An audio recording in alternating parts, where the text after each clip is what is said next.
سلام میکنم به دوستان خوبم. امیدوارم که حال همتون خوب باشه. سرحال مثل همیشه با یک ویدیو دیگه در خدمت شما هستیم. امروز توی این ویدیو در مورد پلاگین هایی که تو فتوشاپ ساخته شدن یه توضیحات کوچیکی میدیم، یه معرفی میکنیم. پلاگین هایی رو در واقع پلاگین ها، شرکت هایی که این پلاگین ها رو تولید میکنن، پلاگین های فتوشاپ زیاد هستن، اما یک سری از این پلاگین های حرفه‌ای تری هستن که کارهای بسیار با جزئیات بهتری به شما ارائه میدن. این شرکت هایی که در واقع وجود دارن این پلاگین ها رو توی نوع‌های مختلف و ورژن های مختلف ارائه کردن و خیلی سریع و با مدت‌های خیلی فاصله کمی هم آپدیت میشه. یکی از این شرکت ها توپاز هستش، توپاز لبز، که پلاگین های حدود 12-13 تا پلاگین رو برای فتوشاپ توی قسمت های مختلف ساخته و ارائه داده. برای اینکه اطلاعات بهتری هم ازش به دست بیاریم میتونید به سایت این شرکت مراجعه بکنیم به آدرس که تو این بالا میبینید topazlabs.com.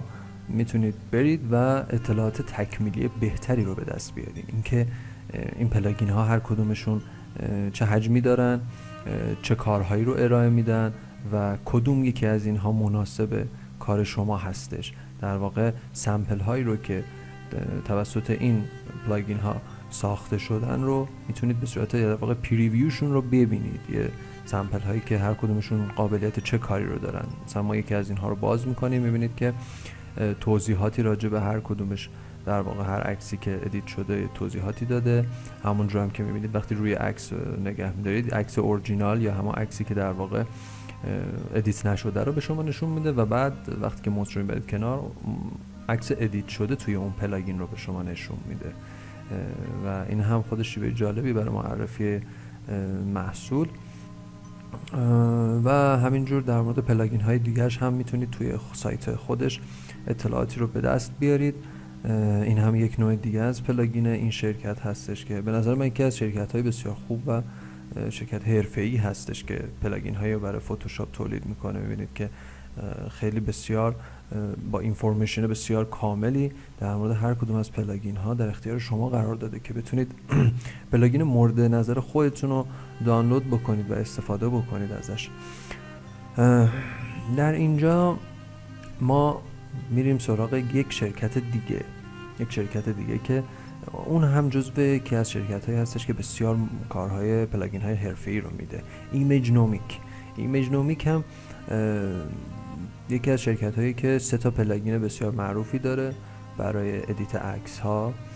همونجور که توی این عکس هم الان دارم به شما نشون میدم، این 3 تا پلاگین اصلی و 3 تا پلاگینی هست که در واقع مال ایمیج نومیک هستش که میتونین از اون توی کارهاتون استفاده بکنین و خروجی های بسیار مناسبی رو بگیرید.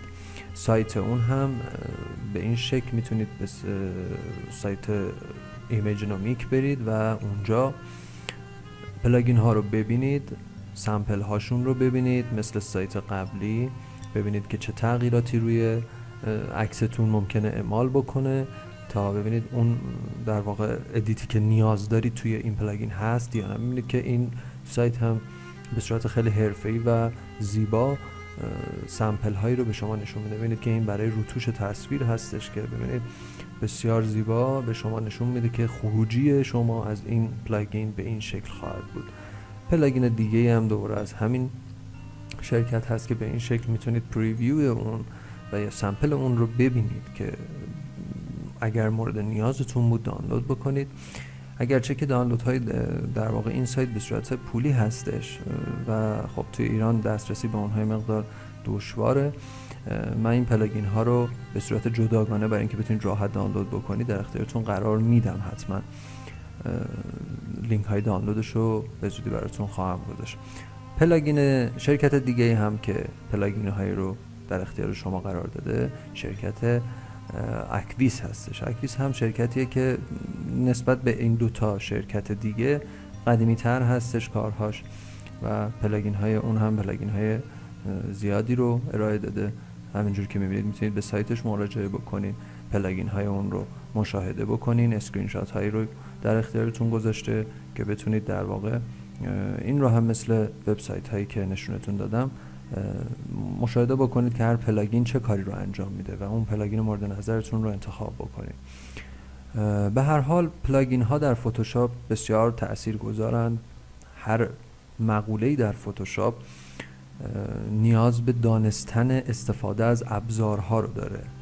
ما پلاگین ها و چیزهای بسیار افکت های بسیار زیبایی رو تو فتوشاپ داریم، ولی استفاده از اونها، نحوه استفاده از اونها، ادیت ها و آپشن هایی که تو هر کدوم از این پلاگین ها هستن بسیار مهم هستن که ما ابزارها رو بدونیم، روش استفاده از اونها رو بدونیم چجوری ازشون استفاده بکنیم تا خروجی مناسبمون رو بگیریم. این بسیار مهمه. و همینطور ایده و خلاقیت شما. این پلاگین ها کارهایی رو برای شما نمیسازن. این پلاگین ها در واقع برای شما کارها رو ادیت میکنن، کارهایی که شما ایجاد میکنید و خلق میکنید. به هر حال امیدوارم که از این ویدیو لذت برده باشین. تا ویدیوهای بعدی که به آموزش های شروع فتوشاپ میپردازیم و تا اون موقع و تا ویدیوهای بعدی همه شما رو به خدای بزرگ میسپارم. موفق و پیروز باشید. خدا نگهدار.